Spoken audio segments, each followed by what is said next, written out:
right here for Eindhoven Distortion with Freddy Cricien, the immaculate singer of Madball. Now, for about 20 years, you were the singer of Madball. Yeah. How did that evolve you as a person?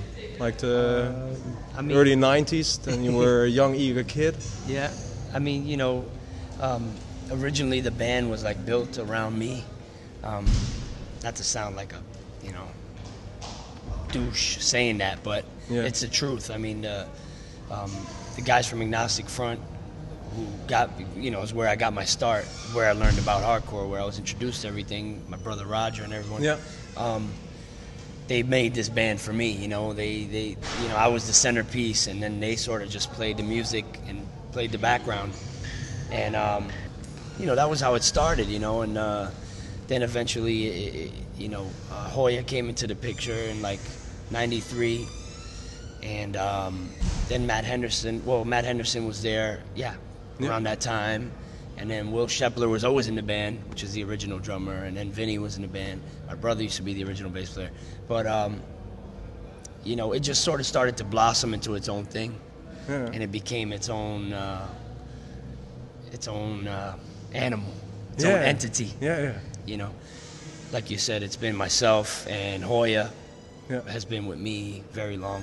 And also Mitz, our guitarist, has now been with us nearly 10 years. Okay. So between us three, the lineup has been pretty solid. It's been pretty solid for a while. Foundation, yeah. You know. How do you inspire yourself? You know, I just kind of grew with, you know, the band. I grew with the band, and the band grew with me. You know what I mean? And it was like, you know, I was thrown into the situation as a kid, and I just kind of learned as I went.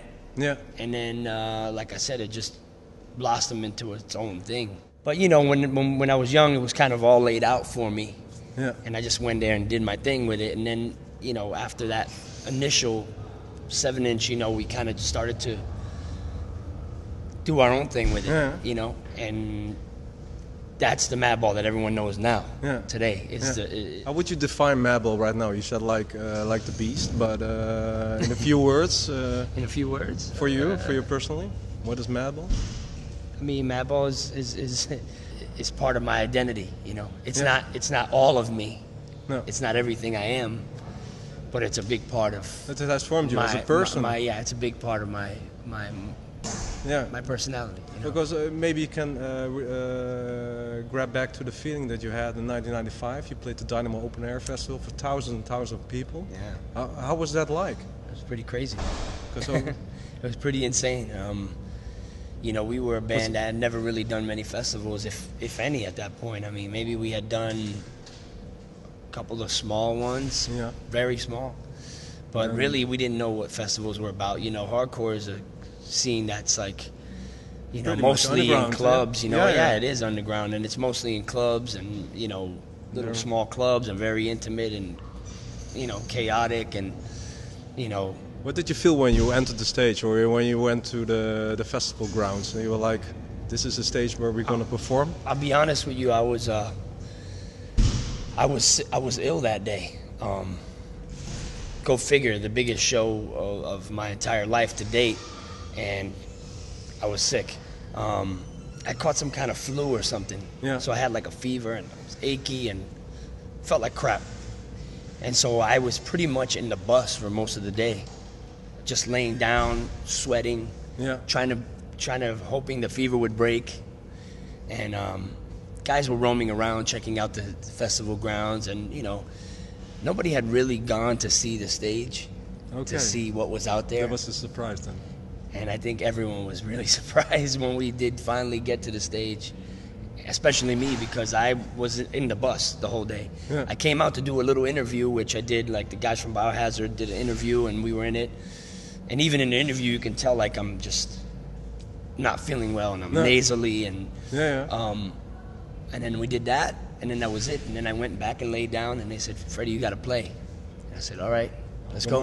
Gotta go." Put my shorts on, go to the stage, look. Oh my God, what is this? There's only people. I can only see people as far as my vision can, you know, as far as I can focus. You had no people. You didn't know no what perception of what that was. You know, you see stuff on TV, you know, big rock concerts with, you know, people playing to stadiums and, you know, but to see that in person and to actually have to be able to, you know, you're about to go play. And you have to interact, like hardcore's interaction. You're about to go play that. You're not only going to watch the show, you have to put on a show. Yeah.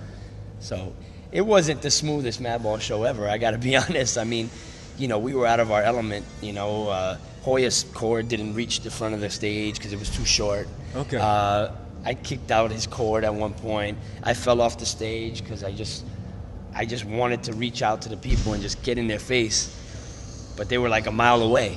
Yeah. And so with my my momentum, I just came off stage. Okay. I fell off stage. I was yelling at a guy because he was messing up the song. There was so many. This is really vividly in your memory. Yeah, so many wrong things that happened at that show. But the positive is we learned from it. Yeah. How to manage at a festival. Yeah. And it really put us on the map, especially in Holland, but in Europe, because that was the last year I think that festival was that big. Yeah. And it was immense, I believe. There was 100,000 people. That was the record year. So Live Agony, Machine Head also played the bill. Bands, Biohazard, you know, and I think that we got lucky that we were on that particular one because, you know, we were introduced to the masses, I guess you could say. Yeah. You know, besides the couple of the hardcore kids that knew us, you know. Yeah. So it was a good time. Yeah. And what are your goals with the band? Just to keep moving forward, man. You know, it's like, you know, there's always room for growth, man. You know, it's like I didn't get into hardcore with expectations of it being like the next big thing. You know, like this is not pop music. You know, I don't expect to be on the top 40 charts or anything like that. But I do feel that, you know, there's room for us to grow. Still grow and reach people. Yeah, absolutely. I mean, you know, when you're retired and old, and you're still gonna rock the stage. We'll see how long. Yeah, I don't. You know, you did Hazen Street also. I'm still fairly young, so you know, I'm saying, you know, I'm speaking within the next years to come. Hopefully, you know. I mean, I can't predict that I'd be on a stage jumping around the way I do now at 50 years old. That's, you know, probably not realistic. But then again, you never know. No. But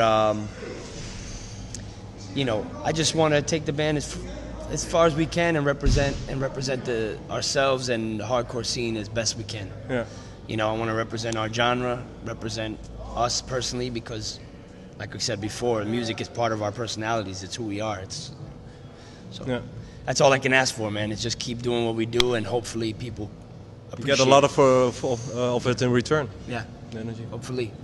And tonight you play the Dynamo Outdoor. Dynamo Outdoor, yeah. There must be also a little bit of love. It's cool. Like it's less stress, not so many people. You saw the grounds already? Yeah, I did.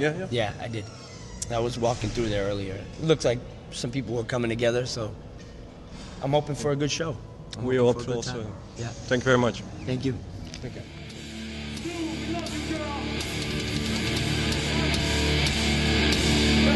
Linda.